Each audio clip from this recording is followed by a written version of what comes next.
Okay. Don't worry, this ain't a rap. This ain't a rap video. So, we're gonna start a broadcast. I've missed out on a few days. Hope you like the music in the background. We've got a few topics I want to talk about today. First of all, like and subscribe to my channel if you like content. The first one, just on the news, is this Brexit talk from Prime Minister Boris Johnson. It's just hilarious because I follow the facts on this matter, and when you follow the facts, you sort of see what's going to happen. So, very quickly, we started from they need us more than we need them. We could get any deal we want, till it was we want a Canada plus, Norway plus, all this sort of rubbish.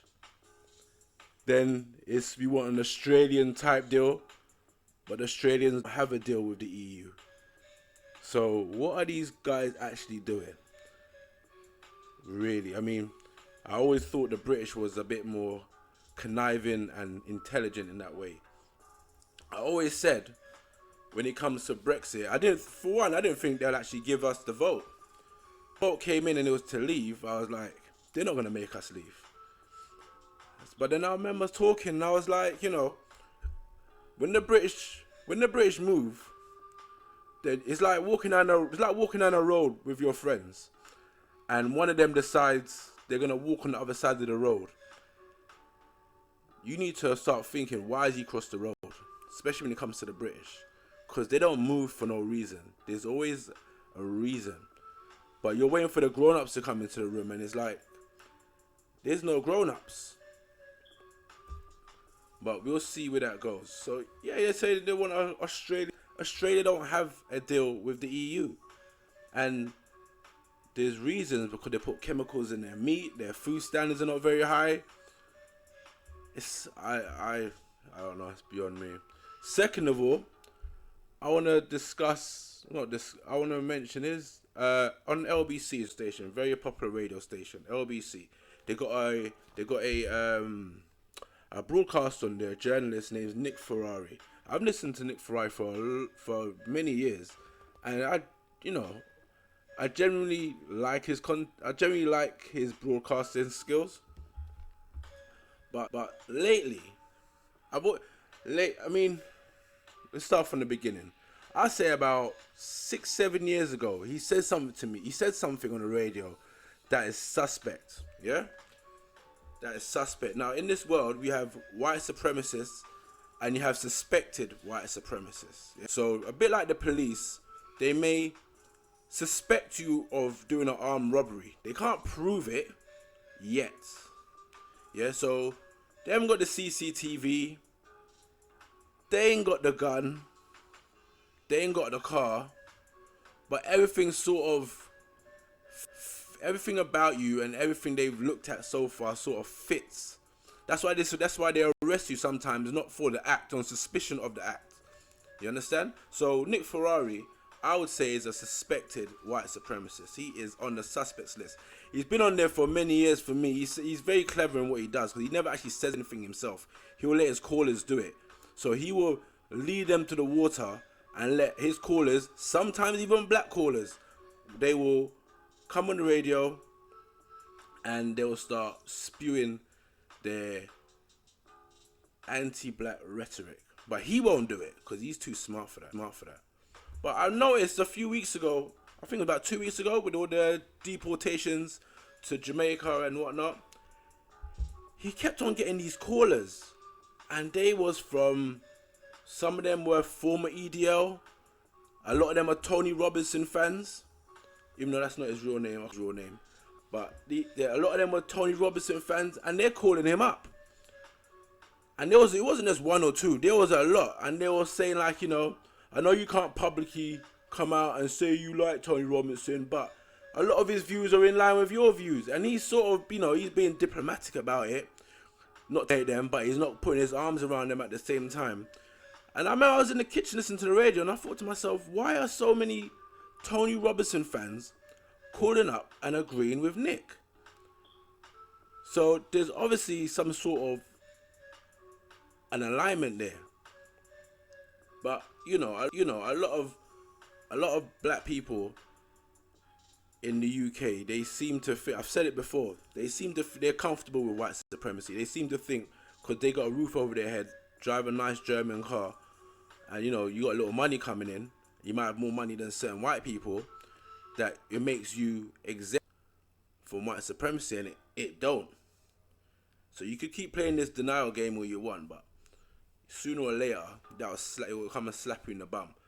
Same way they used to have that lady on there, another suspected white supremacist, Katie Hopkins. She was another one.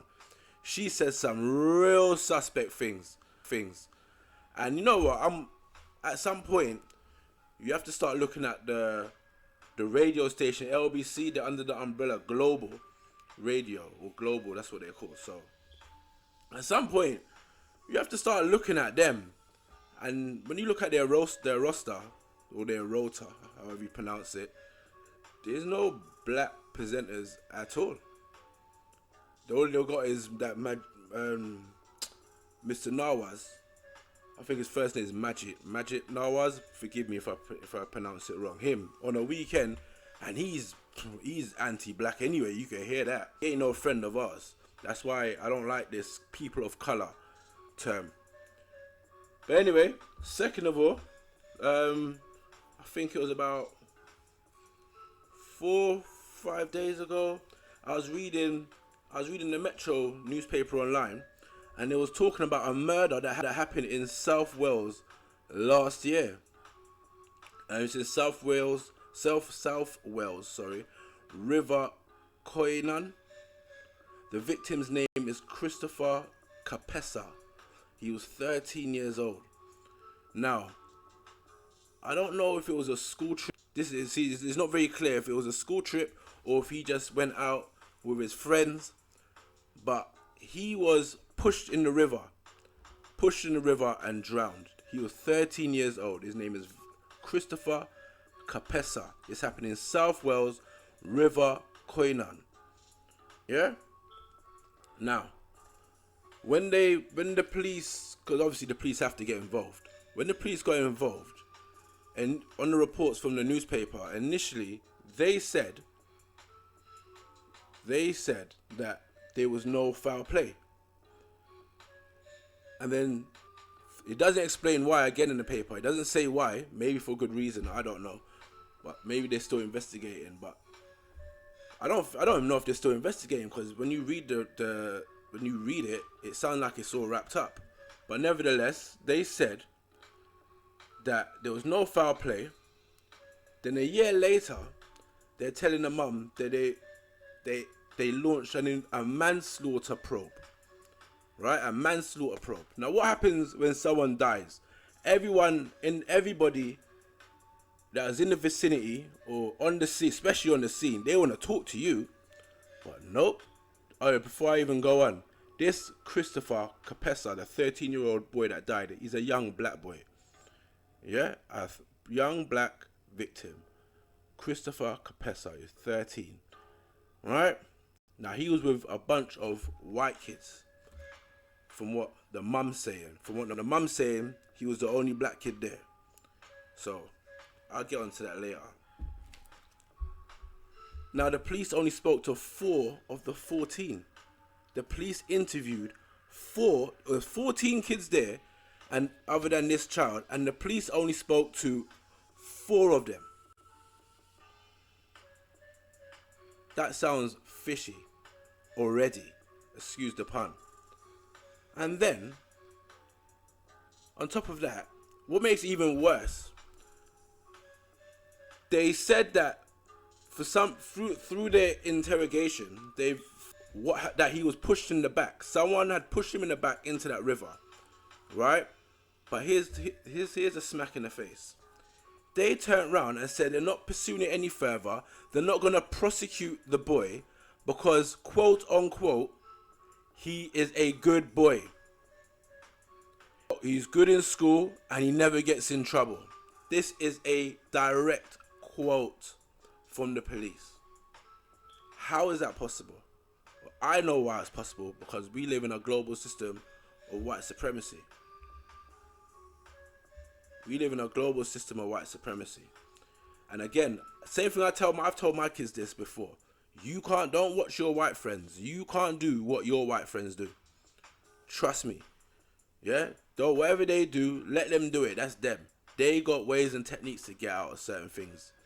You don't have that luxury. So watch yourself. Yeah? So please, you got black kids, you let them know. If they hang around with white kids, I know it's all mix, but listen, there's things they can do and there's things you can't do. Yeah? So we'll leave it at that. The next thing I want to talk about is I